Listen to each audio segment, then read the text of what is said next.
আসসালামু আলাইকুম দর্শক বন্ধুরা, আপনারা সবাই কেমন আছেন? আশা করি ভালো আছেন। আজকে আমি অবস্থান করতেছি নরসিংদী জেলা বেলাব থানা পাটুল ইউনিয়ন ঐতিহাসিক পুরাদিয়া বাজার। এই পুরাদিয়া বাজার হইতে হারেসাঙ্গান রুটের যে কার্পেটিং রাস্তার চলমান ছিল, সেটি পুরাদিয়া আদর্শ উচ্চ বিদ্যালয়ের পিছনে এবং চণ্ডীপাড়া বালিকা উচ্চ বিদ্যালয়ের পিছনে যে বাকি অংশটুকু ছিল, এটি খুবই দুর্ভোগ একটি বেহাল অবস্থা ছিল। এই বেহাল অবস্থার জন্য আমি বারবার ভিডিও করেছি।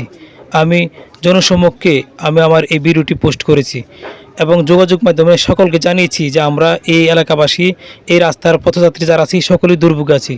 আমাদের এই দুর্ভোগ থেকে মুক্তি নেওয়ার জন্য আমি বারবার মানুষকে অবগত করেছি। কিন্তু আজকে আমরা দেখতে পাচ্ছি এই রাস্তার সংস্কারের কাজ চলমান আছে এবং আমরা খুবই আনন্দিত, এলাকাবাসী খুবই আনন্দিত যে আমাদের এই রাস্তার কাজ চলতেছে।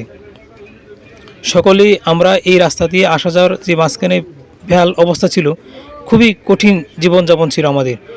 আমরা ইতিমধ্যে দেখতে পাচ্ছি এতদিন পরে আমাদের রাস্তার অবসান উন্নতির দিকে যাচ্ছে।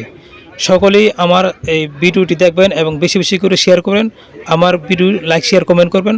সকলেই ভালো থাকবেন আর আমাদের জন্য দোয়া করবেন এবং আমরা চাই প্রত্যেকটি রাস্তা এরকম সংস্কারের অধীনে চলে যাক। সকলেই ভালো থাকবেন। সকল সুস্বাস্থ্য কামনা করে এখানে বিদায় নিচ্ছি। আসসালামু আলাইকুম।